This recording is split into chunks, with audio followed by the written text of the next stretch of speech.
Hey guys, so today I'm going to be showing you some DIYs you can make for your A5 mini binders. So the first one is the simplest. You could just buy pocket pages such as this one. These are the Ultra Pro A5 pocket pages. So when you buy this, it actually comes hole punched like this. So if you can see, there's only 2 holes and it really doesn't align with this type of binder. So what you would have to do is DIY it. So I guess it's pretty self-explanatory, but what I do for these pocket pages is I take this, which is kind of like my template. This came with my binder when I bought it, like it had this in it, which was really helpful for me. But if yours doesn't have this, you can always make one yourself by like maybe pushing against some paper and like making your own template and hole punching it. Align it like that with my template, and then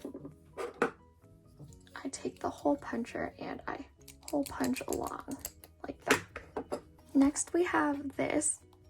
This is from a 9 pocket page. Yeah, so if you don't want to buy these ones, you can always just use ones you already own.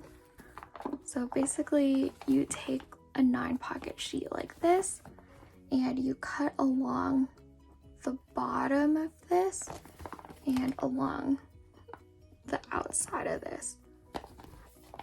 So yeah, the idea is pretty much the same, just cut along it. You could like check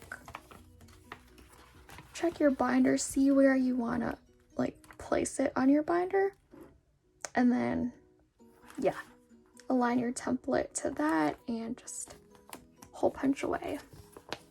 That's how you would make it from 9 pocket sheets like this.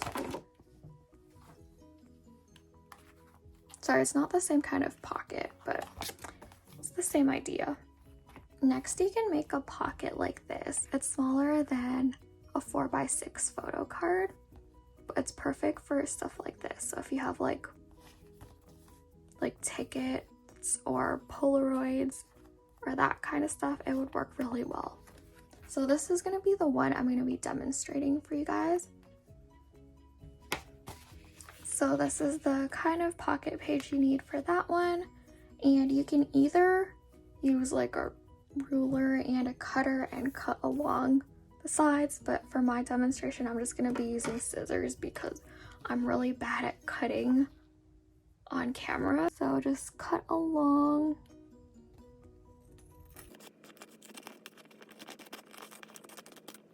You can save both pockets because you could pretty much make this pocket page with both of these sheets. So now you're just gonna cut off this bit right here, and you're left with something like this. And now you're just going to be taking your template, lining it up where you want it. I'm going to be using this one as a reference just because I already have it and I want it to line up with my binder. So you're just going to take your hole puncher and hole punch it. So I normally just make 1 hole. To do the rest of the pocket page, I use my template.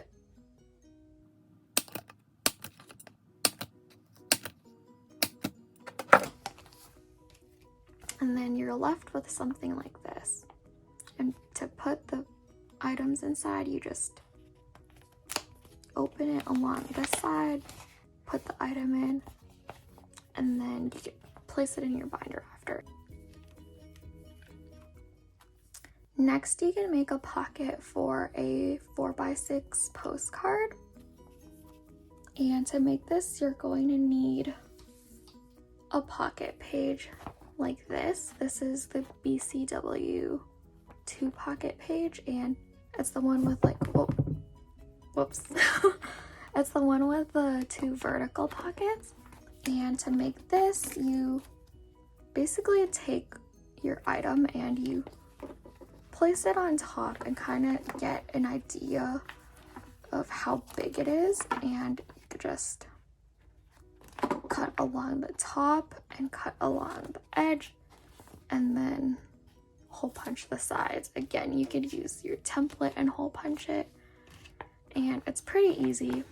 It's really versatile because you can make it how tall you want it. And then lastly, you can make this kind of pocket using A5 sheet protectors. And this kind of pocket works really well for like larger postcards. I put a poster in this one just as an example. Yeah, so for this one, you're going to need the sheet protectors. This is what mine looks like. You could pretty much just put your template here and hole punch and just place it in your binder, but what I did for mine is kind of make mine a little bit smaller. So I kind of cut along the top just because I found it too big for this binder. Like, I didn't really like how tall it was compared to my other pocket pages, but that's kind of just like a me thing. You really don't need to do that.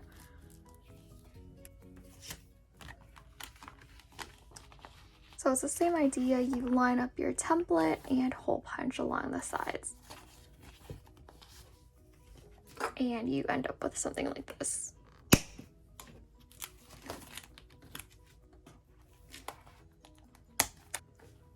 So I hope this video was helpful, and thanks for watching. Bye.